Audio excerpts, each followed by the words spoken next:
Joignez-vous à la discussion. Appelez ou textez. Studio à commercial cube.radio ou 1-877-827-2346. 187 Cube Radio.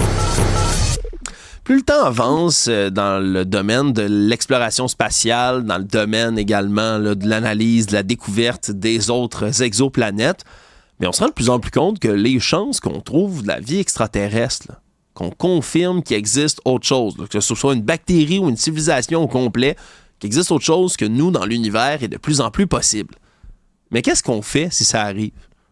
Qu'est-ce qu'on fait si demain matin, il y a un gouvernement là, qui a ça entre les mains puis qui doit annoncer la nouvelle à l'humanité puis à tous ses citoyens comme quoi on n'est plus tout seul dans l'univers? Ce serait majeur. Et on se rend bien compte, là, puis c'est un article, entre autres, de Radio-Canada durant la fin de semaine qui fait le portrait de tout ça, c'est qu'on n'a pas de plan. Il n'y en a pas de plan. Pour en parler avec nous, Olivier Hernandez est directeur du Planétarium. Bonjour, M. Hernandez. Bonjour. On s'est déjà intéressé ensemble, entre autres, dans mon balado, ce n'est qu'une théorie, sur la vie extraterrestre ailleurs, sur la possibilité de tout ça. Je vous pose la question en connaissant déjà la réponse, mais vous, M. Hernandez, vous y croyez à la vie ailleurs? J'en suis convaincu qu'il y a de la vie ailleurs, sous n'importe quelle forme qu'elle soit, là, c'est sûr, là, c'est évident. Quand on voit la grandeur de l'univers, en fait, là, juste notre propre galaxie, à peu près 200 milliards d'étoiles, hein, c'est énorme. Si chacune des étoiles possède au moins une planète, là, ça fait 200 milliards de planètes qui sont là, alors que les probabilités pour que chacune des planètes soit dans des bonnes conditions, ça offre quand même une donnée intéressante pour pouvoir trouver une forme de vie à la surface de ces planètes-là. Et puis il y a des milliards de galaxies aussi dans l'univers, alors ça multiplie énormément cette probabilité-là. Et depuis 1995, hein, depuis la première découverte d'une exoplanète officielle, là, on s'aperçoit que c'est plus une théorie, c'est quelque chose de probable. On est à peu près 5500, presque 6000 exoplanètes qui ont été découvertes dans l'univers. Et ça met ça vient renforcer l'idée, en fait, qu'on a beaucoup d'exoplanètes et qu'il est possible qu'il y en ait qui abritent de la vie. En tout cas, c'est ce qu'on cherche ardemment, là. Oui, parce que là, on la cherche ardemment parce qu'on n'a pas la confirmation. On croit que c'est fort probable, mais on n'a pas la confirmation. Puis c'est ça le nerf de la guerre, c'est de prouver qu'il y a de la vie quelque part, mais ça prend de la détection qui nous échappe là, à notre technologie actuelle, n'est-ce pas?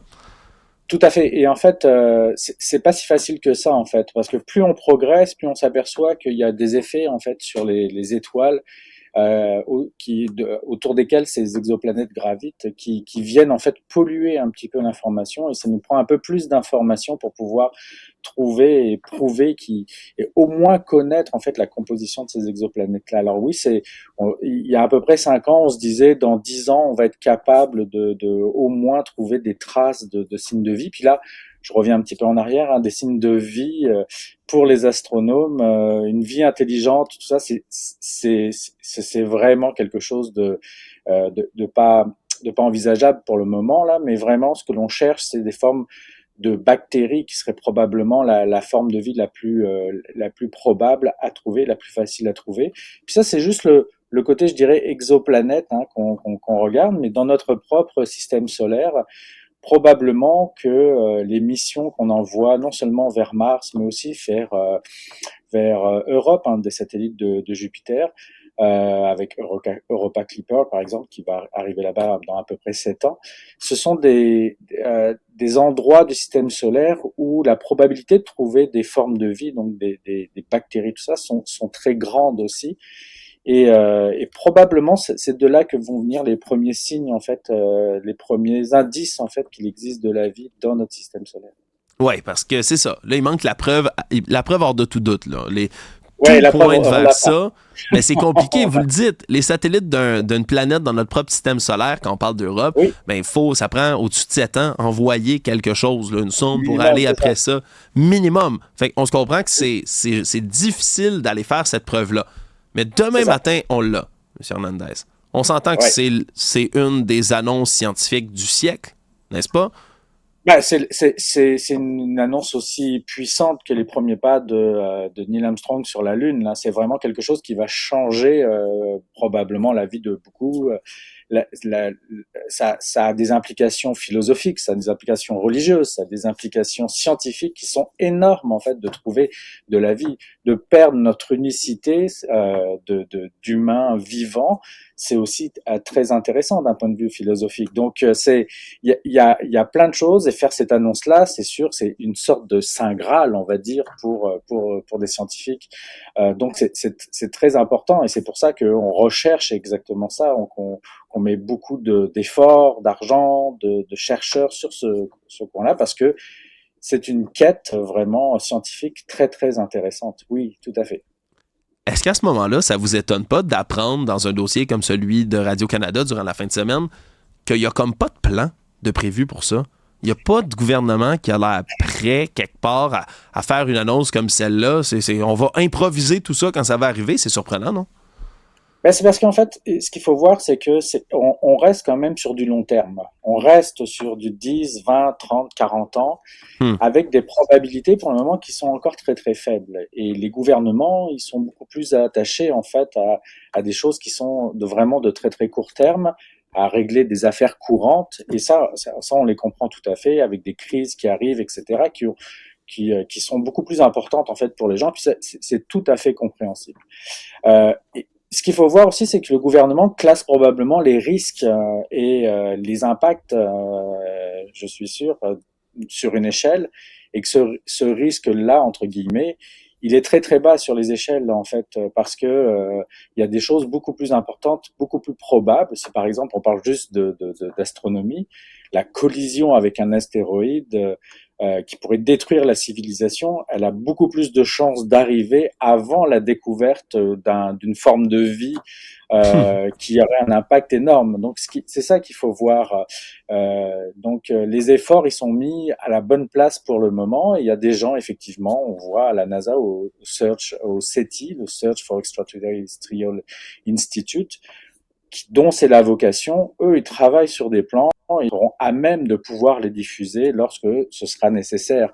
Mais les gouvernements eux-mêmes vont d'abord travailler sur un projet de défense planétaire, justement pour pouvoir être prêt à faire face justement à des menaces comme des astéroïdes qui pourraient rentrer, des géocroiseurs on appelle ça, qui pourraient rentrer en collision donc avec la Terre et qui eux feront des dégâts énormes et pourraient faire disparaître une partie de la civilisation. Donc c'est pour ça que il y a cette gestion du risque-là, des fonds, du temps, des gens, et c'est quelque chose qui est remis à un peu plus tard, et je trouve ça normal en fait.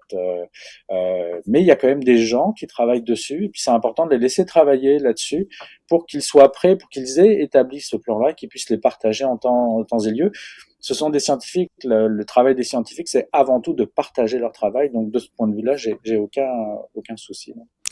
Je vais revenir sur la vie extraterrestre dans quelques instants, mais vos derniers propos ont quand même activé de l'anxiété en moi, je vais vous avouer.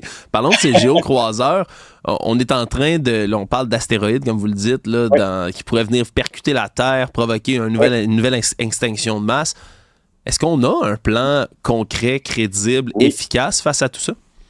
Oui, en fait, ce qu'il faut voir, c'est qu'il y a une branche en fait de l'ONU qui travaille avec les agences spatiales et qui regroupe environ tous les 2-3 ans en fait des chercheurs, des avocats, des politiciens, de la sécurité publique, et ils travaillent tous ensemble sur des scénarios justement potentiels. C'est un jeu qui est vraiment très marrant. En fait, ils enferment tout le monde pendant une semaine à peu près dans une grande pièce, et puis chaque jour ils vont faire donc il y a un gros astéroïde qui doit venir percuter la Terre, et chaque jour en fait ils donnent des informations supplémentaires à ce groupe de personnes qui doivent se préparer à agir en fait en conséquence.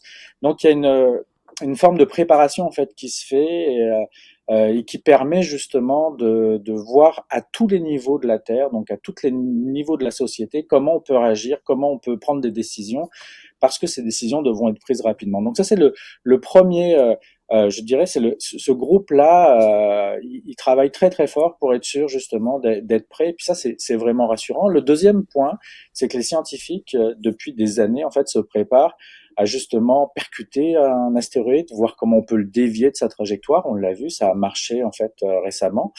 Et puis on a toutes sortes d'autres méthodes qui nous permettent justement de parer aux plus gros problèmes qu'on pourrait rencontrer. Donc de ce point de vue-là, le risque en fait, comme il est plus élevé que le risque de rencontre avec des extraterrestres, c'est normal qu'on passe plus de temps et qu'on établisse des plans. Et puis de ce côté-là, on est quand même bien gréé, je dirais. Et puis il y a pas lieu de s'inquiéter. On a repéré, en fait, on a des télescopes sur Terre qui repèrent l'essentiel des menaces de tous les astéroïdes. Donc tous les gros astéroïdes qui sont menaçants, on les connaît, on les a identifiés.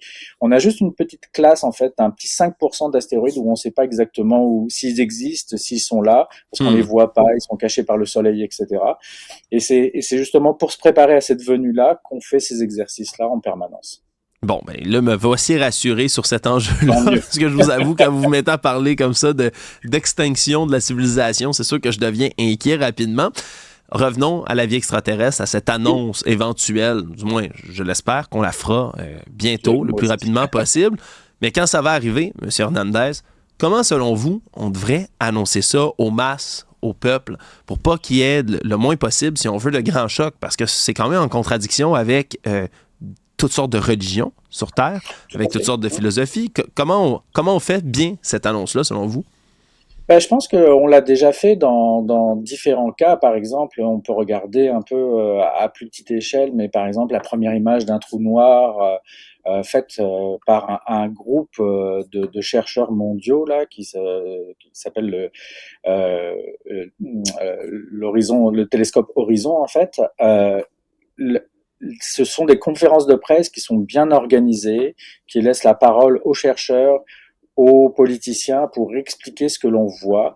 Les premières images aussi, par exemple, c'est à plus petit détail, mais les premières images de James Webb, qui est une collaboration internationale, ont été faites aussi par la NASA, le principal bailleur de fonds, c'est sûr, et par la présidence des États-Unis. Mais d'une façon générale, ce sont des conférences de presse qui sont bien organisées, qui répondent aux questions, et je pense que oui, il y aura beaucoup de questions, mais cette découverte-là, si c'est une découverte que l'on fait à l'extérieur de notre système solaire ou dans notre système solaire, elle sera quand même bien faite avec probablement tout un service légal juridique. Le droit de l'espace est à ses balbutiements, même s'il existe depuis 1967, il y a encore beaucoup de travail à faire.